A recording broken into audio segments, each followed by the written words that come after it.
Hi, my name is Sharon Ka, and I have Parkinson's disease. And every time I say that, I feel like I'm in an AA meeting. Of course, for us, it'd be a PP meeting, bladder control being tenuous at best. When you get Parkinson's, you realize a lot of things. There's that chilling realization early on that your handwriting is now worse than that of your neurologist. And that if you ever had aspirations for a career involving grace and agility, that is gone. That is out the window. You know, like being a ballerina or a circus acrobat, or being able to walk down a long hallway. I always start off okay, but within a few minutes my right foot is going. Then I'm taking shorter and shorter steps. Then I'm moving faster and faster. Then I'm on my tiptoes. Then all I really need is for Tiny Tim to come in and serenade me with Tiptoe Through the Tulips. Do you know there is a word to describe what I just told you about? Festination. You gotta love Parkinson's disease. Festination. You get Parkinson's, you get a whole new vocabulary. Bradykinesia, Lewy bodies, substantia nigra, dyskinesia. Throw words like that around, people will think you're a profound thinker. And believe you me, once you have Parkinson's, it's a good idea to start telling people that you're a profound thinker. It helps explain that vacant expression you have on your face most of the time. I really like watching people's faces. But you watch a bunch of people with Parkinson's come into a room, you think you're at a poker convention by mistake and they're trying to bluff somebody. Gave me an idea though. I thought, as long as I have Parkinson's, might as well try to make some money. So I thought I'd open a resort just for people with Parkinson's. We'd have a casino, and in the casino would be an all-night poker game. Long as we have the poker face, might as well put it to some good use. We could have tremor-assisted craps. We could have little waitresses coming around with Mirapex and Requip instead of free drinks. We could have a DJ who plays shake, rattle, and roll. Whole lot of shaking going on. Please help me, I'm falling. We could have a dance pavilion and do the slow dance, of course. Maybe the soft shoe shuffle. Over there we'd have the dyskinesia disco, and they'd be dancing the Michael J. Foxtrot. And just for a special treat, we'd bring in the choreographer from Riverdance. You know, it's that Irish dance where all those nice young people have early onset Parkinson's. Not one of them swings their arms. Their feet move like white lightning, though. Pretty amazing.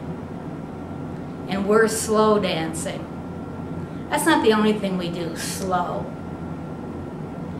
Did you know that once you have Parkinson's disease, you're issued special Parkinson's currency?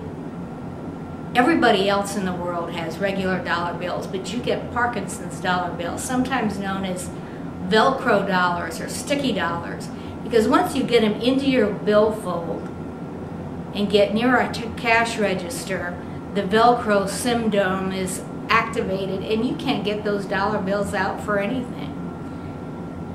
People line up behind you and you're tugging and struggling with your dollar bills.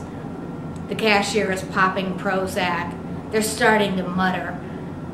Finally, you get your dollar bills out, and then the guy hands you change. You've got a fistful of bills that you have to put back in your wallet. My advice is, if you're a woman, just crunch them all up, shove them in your purse, and zip it closed, and deal with it later.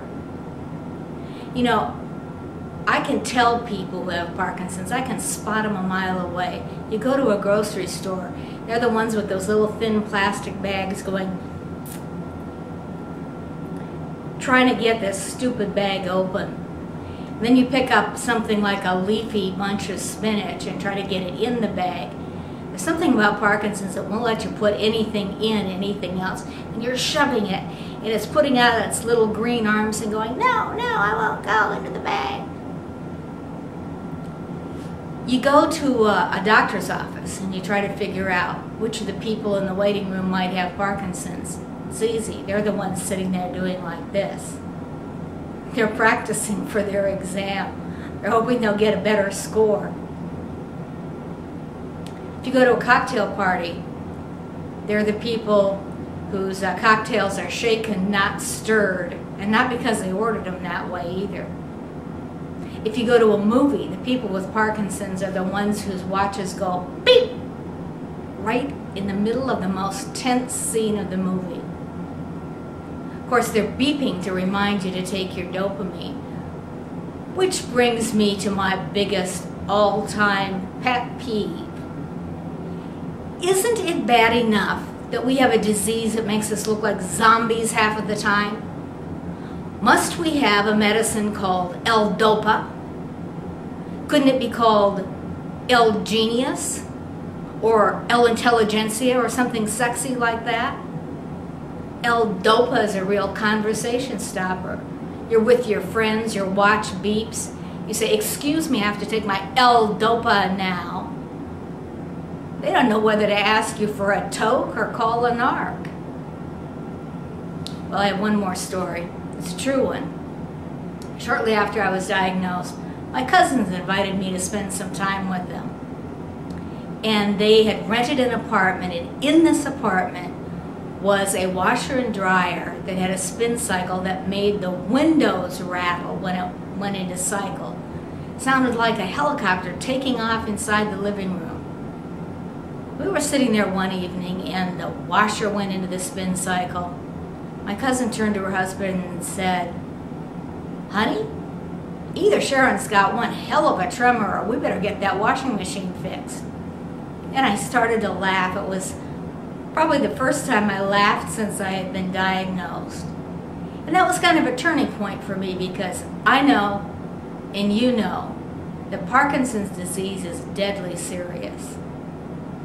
But when we can laugh at our frailties, somehow that cuts it down to size.